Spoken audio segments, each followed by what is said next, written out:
Mga kada, isang multi-talented musical arranger, director, composer at sound engineer ang nakatrabaho ang ilang namang pinakamalalaking pangalan sa industriya gaya ni Regine Velasquez, Arnel Pineda, Daryl Ong, Bugoy Drilon, Coco Martin at Basilio at marami pang iba, di ba Nikki? Of course, at eto pa, champion at grand finalist rin siya sa isang singing competition ng kilalang noontime show at sabi nga ng marami, mala James Ingram ang boses niya. Mga kada, wag nating patagalin pa.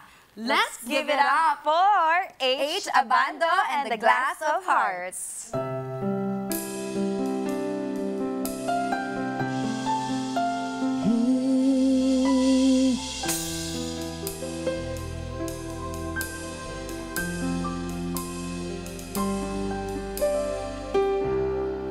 I did my best, but I guess my best wasn't good enough.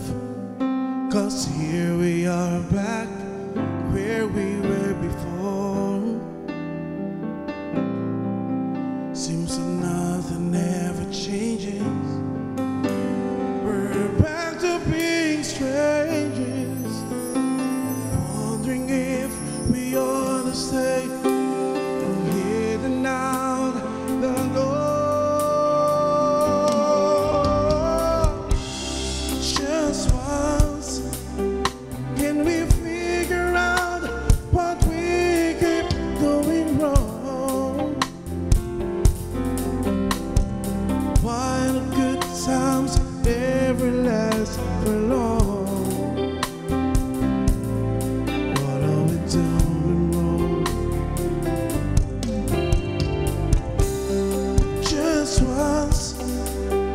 Can we find a way to finally make it right?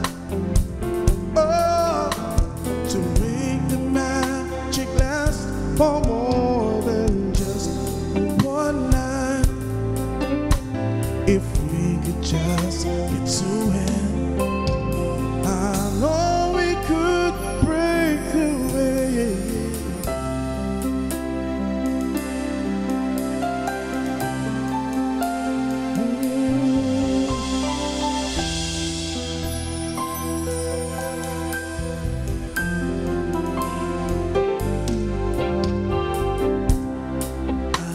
My all, but I think my all may have been too much. 'Cause Lord knows we're not getting anywhere. Seems we're always blowing whatever we got going, and it seems sometimes we're all we've got.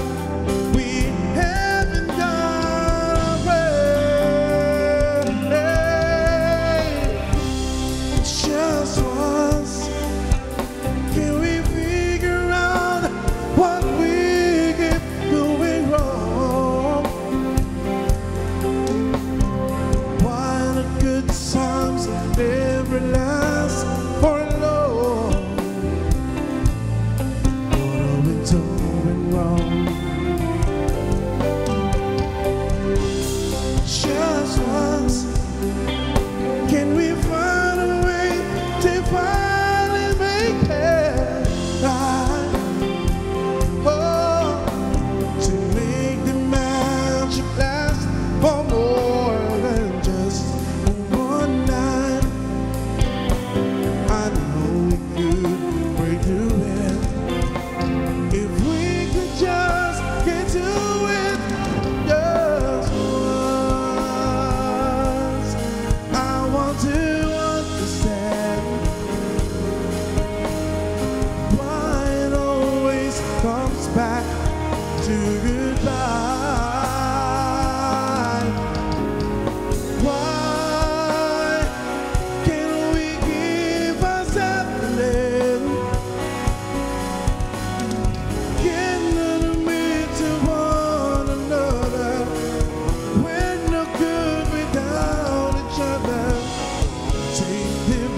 And make it better. Find the way we stay together.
Gagaling. Welcome to Kada Umaga. Magandang umaga. Dito po tayo, Lola. Dito ka na lang sa harap. Pakilala mo naman ang yung mga kasama. Yes, yung mga bandmates. Siyempre kasama ko po yung banda ko, The Glass of Hearts, and si George on bass, yan, and siyempre si Jerome sa drums, Jerome Mayor, and also Mark Mahilaga po sa guitars, and also si Pong Daus, kaya lang kasi may sakit. Okay lang. Kamusta ka naman? Okay naman, ito, ganun pa rin, malusog pa rin. Well, very good yan. Greet ka muna sa ating mga kada ng good morning. Hello, good morning po sa inyo lahat. Kamusta ka na? Okay lang. ganun pa Ayun, rin. tagal time na. no see. Grabe, oo. Ayan, of course, you met na via Nikki. Yeah, Via and Nikki. Yes. Hello sa inyo. Via. Pero naabutan naman nila yung mga nakikinig natin dito sa music, di ba? Na ito, napakaraming mo nang katrabaho sa showbiz industry. Yes, Di ba? yes, totoo. Sino sa kanila ang pinakatumatak sa'yo at bakit? Siyempre, ang nag-iisang Regine Velasquez. Siya Regine, yung talagang si Miss Regine. ginawa ko siya ng song na ginamit din siya sa isang tawag dito, sa isang movie. Tapos siya po yung kumanta. So parang siyempre, Regine yun eh. Oo, Yes, oo, naman. iba. Si Miss Regina yun. Correct. Para sa kaalaman ng lahat, mga kado and girls, ito si H, siya po yung anak ni Mr. Joey Abando, na kilalang lead vocalist ng legendary OPM band na The Boyfriends. Yes. Na syempre sikat na sikat noong dekadang 70. At sila lang naman po ang banda na hindi niyo naabutan yung 70, no? Pero naririnig ko yan Pero sila. narinig Batang 2000 si Ate Jean. Ako din eh. Gusto mo yung reaction? Same yata tayo eh. Ay, Oh. ganun. Huwag ka na maingay. Ilang taon ka na ba? Basta Tito. Wala ka na, 22, 32. Ako kahit anong titulo. Minsan ate, minsan tita, depende. Ayoko kasi wala pa akong anak. So, minsan tita. Ay, bakit ako tita? But anyway, ito yung mga timeless hit ng tatay niya tulad ng Sumayaw Sumunod, Bakit Labis Kitang Mahal, at Dahil Mahal Kita. Naabutan niyo Oo, yan? naririnig ko yan. Diba? Yung favorite mo? Yun yung, sumayaw, sumunod ka sa akin at natanahon. Dambadadadam, tugtugan Sige, ngayon. Nikki, go! Sumayaw, sumunod ka sa Paano? Makisama, mag-enjoy ka ngayon. Oh, diba? Nag-blending kami nun, na. Oh, kita mo, pati mga bagets, no? It's alam still nila. a hit. Actually, tumatalon sa generation. Totoo. Alam mo, ginagamit ko pa rin yan pag kumakanta ako sa mga show-show, sa mga kung saan-saan. Kami din. Ito ang tanong, may pressure ba dahil sa husay ng tatay mo? Siyempre, Oh, icon yun eh. pero ikaw din kaya? Magaling ka rin kaya? Grabe naman. Galing mo Jake, din eh. Wala. Joke lang. Ano tawag dito? Kasi syempre, Joey Abando is a living legend. Syempre, Yeah. marami na rin sila napatunayan. So parang, kasi tinatanong, uy, anak ni Joey Abando yan. So, doon pa lang, kailangan pantayan mo The yun. bar is high. No, doon pa lang. Oo. Kaya sobrang pressure din pagka nagpa-perform ako. Well, hindi halata, no, girls? Oo, then eto ba, age kasi, syempre, si Sir Joey talaga yun. Ano, naging bonding nyo din ba yung pagkanta together growing up? Oo. Minsan nga pagka nagtatalo kami, pinapagalitan niya ako para nagkakantahan kami dalawa. Kailan ba sa discover na gusto mo rin kumanta or kaya mo? Nung 15 ako. Oh. Parang last year yun. Wow! Hindi. Mga last week yun, last week. Last 2 years. 17 ka na eh. Hindi, Oo, joke pala, lang. no? Ito. Hindi. Seryoso, pero 15 ka na nung 15, nalaman niya. Bakit nalaman. ang tagal? Kasi umalis siya eh. Nag-Korea siya. So, tumagal siya doon actually. So, pagbalik niya rito, binata na ako. Tapos yun na. Doon lang niya nakita. Till ngayon, binata pa rin, Oh. di ba? Binata ka pa rin. Correct. Sabi nila. Hindi, pero yun nga. Nung napanood niya ako, pagbalik niya, napanood niya ako. Dahil nagulat siya kung makakanta ako, nagki-keyboard ako. Wait, isn't that even better? Kesa naman yung parang hindi ka pa niya nakita doon sa stage, doing your thing. It's even better na nakita niya, hala, anak ko, ganun kagaling. Ganun. Kinabahan ka ba noon nung napanood Oo. ka na niya? Siyempre, first time niya ako mapapanood. Pero umiyak siya nun. Pero that's the best feeling naman na naging proud siya sa'yo. Sa'yo, ano. Sabi ko, proud to. Ganun ako. Paano ka natuto? May training ba? Or is it just in your blood? Self-taught. Oh, Self-taught talaga. Talaga? Wala pang YouTube noon, time na yun. Oh, true. Hindi, huwag na natin pag-usapan yun kasi Huwag malalaman natin nila. i-raise kasi malalaman nila hindi ka pala 17. So, paano ang training nun? By ear. Kasi tinuruan ako ng father ko, ito yung chords, ito ganyan. So, minsan may kinakanta ako, may sinusundan ako song hits pa nun eh. Oh. So, di ba, song hits pa nun. Tapos sabi ko, parang mali yung nakalagay dito, hindi tama yung tunog. Physical ear talaga. So, hinahanap ko yung tunog. So, yun, doon ka lang nalaman na yun pala yung proper na pagsifra, yung pagganito. Yun pala yun. Ano yung first instrument ulit na naturo sa'yo? Drums. Drums. I love drums. Halos lahat yata nagagawa ni Ate Day. What else do you play? After nung drums, natutunan ko mag-guitar. Kasi yung guitar, pag natutunan mo yan, may kasama na yan, parang makikita mo na rin yung logic ng bass. Kasi bass kasi about root talaga na, root chords talaga. Tapos pagdating ng bass, tsaka ako nagpiano. So you play 3 instruments? Bali, More or less, 4. or even more? 4? Oo. Hindi lang ako marunong mag-saxophone tsaka yung mga rock instruments lang. Nung pumasok ka dito sa music industry, may biling ba si Daddy sa'yo? May biniling siya sa'yo? Ang bilin lang niya, do your best. Maging ikaw lang. Huwag kang manggaya, huwag kang ganito. Basta gawin mo lang yung ikaw. Be authentic. Be authentic Yes, be lang, authentic. diba? That's right. Ito. Nikki, go ahead. So, syempre, sa dami mong ginagawa, mga roles. Pero sa mga roles na ito, like arranger, composer, engineer, sound engineer, grabe, ang dami. Dami mo ginagawa Parang na-pressure din ako doon na parang gusto ko rin gumawa ng mga ganyan. So, alin po dito yung pinakamalapit sa puso mo? Pag-arrange ng music. Yun talaga yung pinaka-favorite ko sa lahat. Kasi parang parang ka nagkikreate ng sarili mong mundo. Para ka nagkikreate ng, for example, kunwari, si Mark, o si Jerome, o si George, nagkwento sila sa akin about past life nila. Gawin ko nga yan. Lagyan ko ng background music, lagyan natin ng lyrics. Parang sarap gawing kanta. Correct. Diba? So, So, sa creative ka. sa ganun. Meron ako nagawa, friend ko, nagkwento lang siya sa akin, kinukwentuhan lang niya ako. Then, kasal kasi nila yun. Tapos, gulat sila nung nandun ako, kinanta ko yun sa kanila, regalo. Hindi nila alam.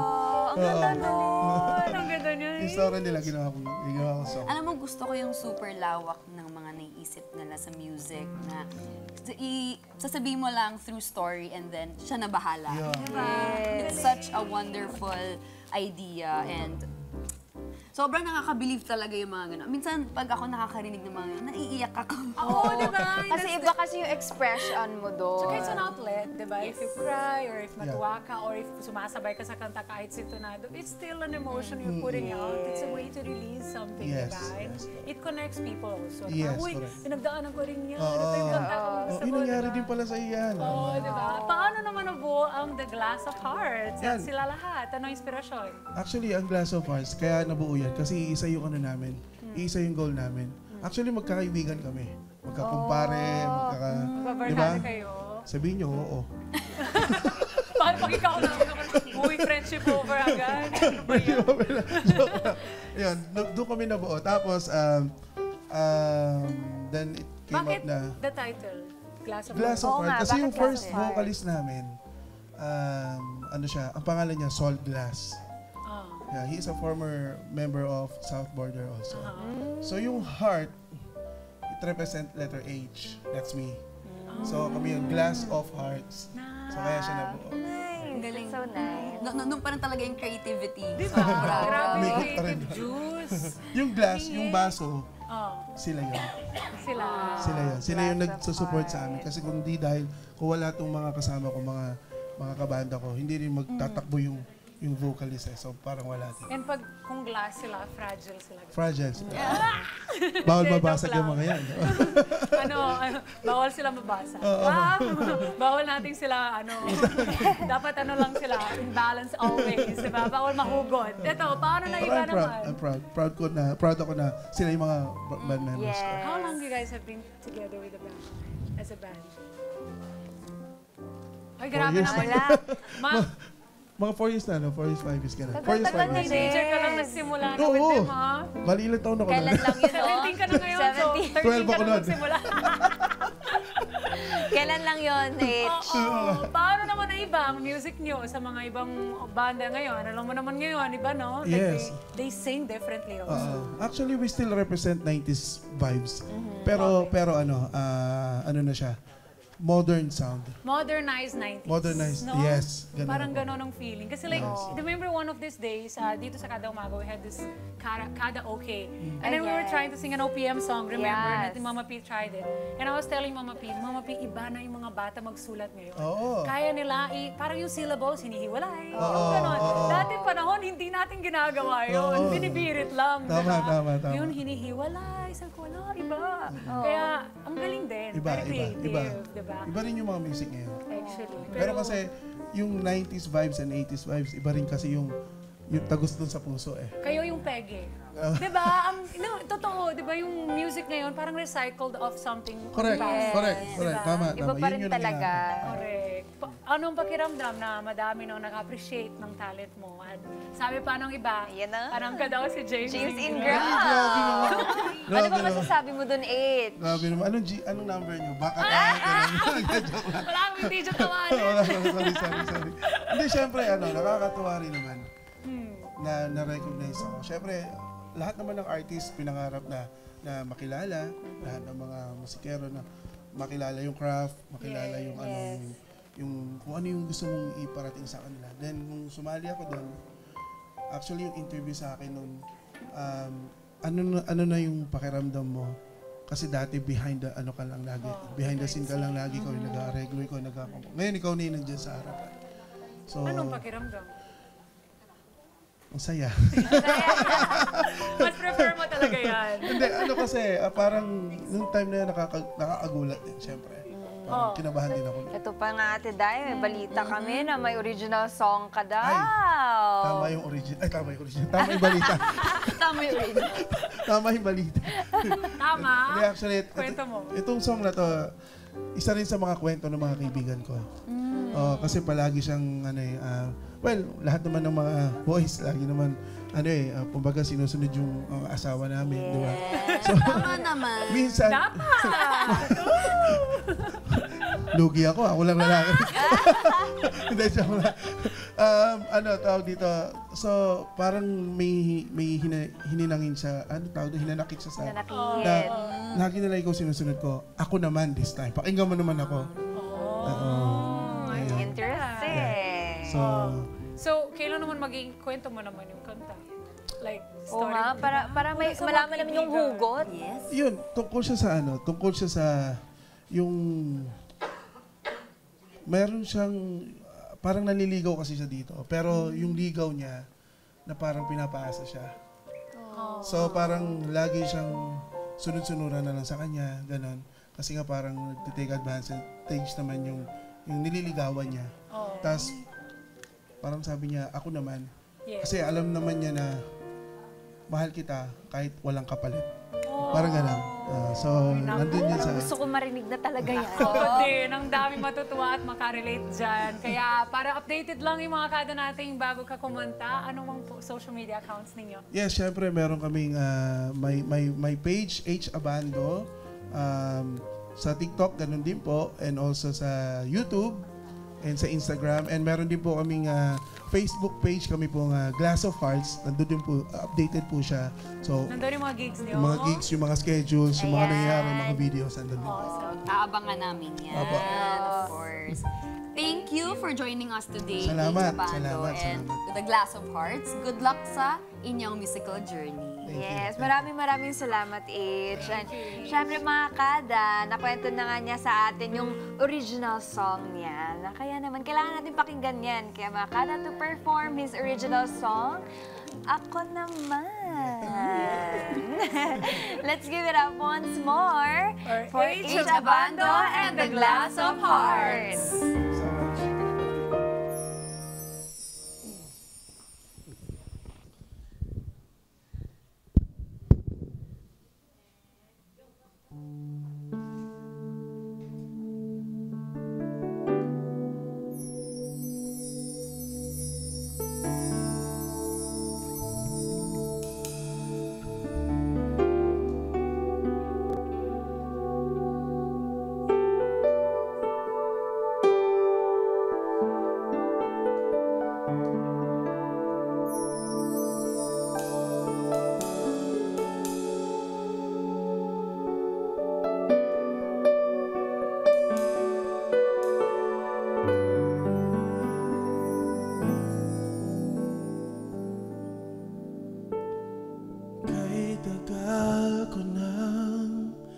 Gustong sabihin to, pasan-pasan ko ang mundong dati umiikot lang sa'yo.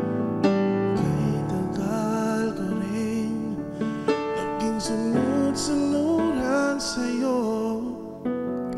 Lahat ay gagawin ko at nasanay na ako. Minsan tinatanong ang sarili ko, bakit nagtitiis ako kahit alam ko walang kapalit. Ako naman ang iyong pakinggan. Gusto ko lang sabihin sa'yo ito, aking nararamdaman. Pasensya ka na, hindi na kakayanin pa. Durog na ang sarili at di na hayaan pa. Ako naman umiwas ang araw, ika'y di na makanaw. Mga nasimulan natin tila sa alaala na lang. Ipapangako mo sa'kin tayo magpagkailanman. Bakit ang puso mo may iba na ang mahal? Minsan tinatanong ko ang sarili ko, bakit nagtitiis ako kahit alam ko walang kapalit. Ako naman ang iyong pakinggan. Gusto ko lang sabihin sa'yo ito, aking nararamdaman. Pasensya ka na, hindi na kakayanin pa. Durog na ang sarili at di na hayaan pa. Ako naman,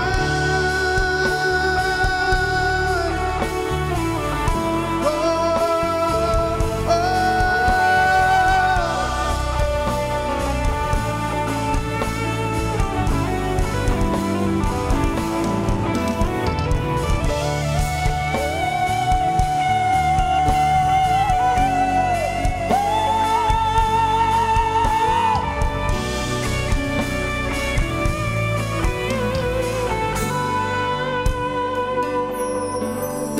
Minsan tinatanong ko ang sarili ko, bakit nagtitiis ako kahit alam ko walang kapalit.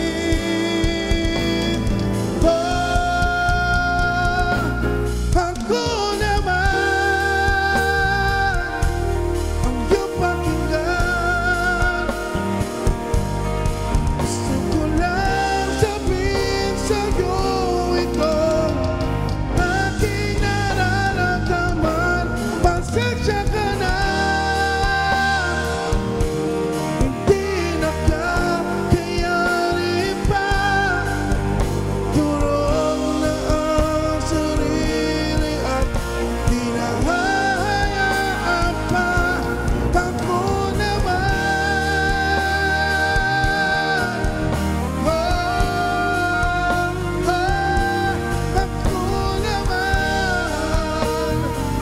oh,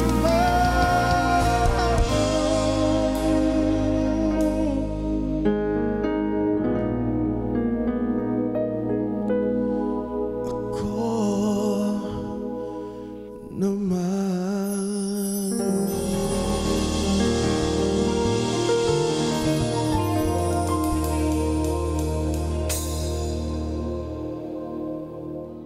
Let's get together.